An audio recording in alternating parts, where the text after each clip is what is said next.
महोदय, हम अवश्य ही आत्मनिर्भर होना चाहेंगे, लेकिन जब इतने बड़े पैमाने पर सूखा पड़ा और जिससे इतने ज़्यादा लोगों को कष्ट झेलना पड़ रहा हो, तो अगर हम आयात द्वारा उनकी सहायता कर सकते हों तो इसे गलत काम नहीं समझना चाहिए।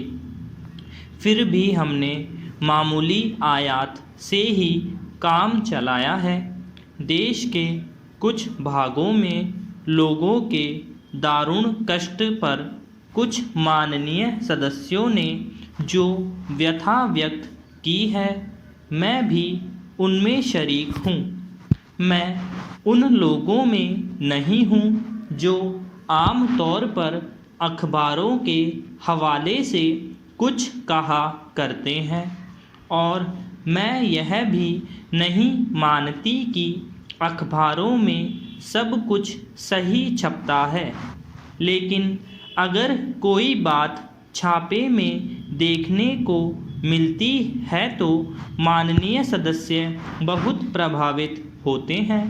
मुझे जिस अखबार का जिक्र यहाँ करना है वह मुझे अभी कुछ देर पहले ही देखने को मिला है। इसमें एक विदेशी संवाददाता ने, जिसने त्रिपुरा को छोड़ सूखाग्रस्त सभी राज्यों महाराष्ट्र, गुजरात, राजस्थान और मैसूर का दौरा किया है, जो कुछ लिखा है वह मैं आपको सुनाना चाहूँगी। मैंने देखा कि अधिकांश भारतीय कृषि क्षेत्र वर्षा की कमी का सामना करने के लिए पहले की अपेक्षा कहीं अधिक समर्थ है। हरित क्रांति असफल नहीं हुई है। प्रधानमंत्री इंदिरा गांधी ने जब पिछले साल गर्व के साथ कहा था कि भारत अनाज के मामले में आत्मनिर्भर हो गया है, तो वह लगभग सही बात कह रही थी। जैसा कि मैंने कहा, हमारी अर्थव्यवस्था ऐसी परिस्थितियों का सामना करने में सक्षम है।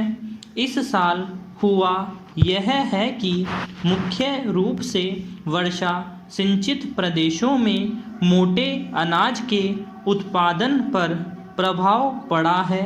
हमारी विकास गतिविधियों के कारण गेहूं की पैदावार वर्ष प्रति वर्ष बढ़ती जा रही है।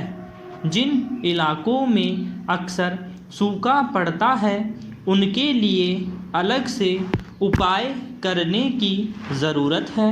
जैसा कि सदन को मालूम है, एक विशेष दल इन दिनों ऐसे क्षेत्रों के विकास के लिए कार्यप्रणाली को अंतिम रूप दे रहा है, जो समग्र विकास के अंग के रूप में कार्यान्वित होगी।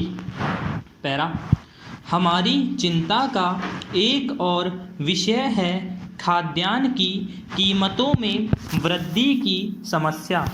कृषि उत्पादन में हुई कमी की स्थिति का अनुचित फ़ायदा उठाया गया है और प्रत्येक प्रयास को विफलता का सूचक बताते हुए शुरू से ही अभाव की मानसिकता को बढ़ावा दिया गया है, जिसके कारण विभिन्न स्तरों पर जमाखोरी तथा सट्टेबाजी की प्रवृत्ति पनपी है। सदन को मालूम है कि हम अगले सीजन से गेहूं के थोक व्यापार को अपने हाथ में लेने की योजना बना रहे हैं।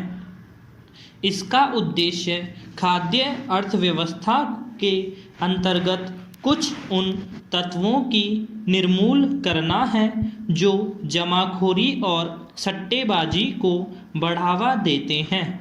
मैं जानती हूँ कि यह आज के ढांचे में किया जाने वाला एक बड़ा परिवर्तन है जिसका निहित स्वार्थ वाले लोग विरोध करेंगे और उनकी ओर से इसे विफल करने की सभी कोशिश की जाएगी।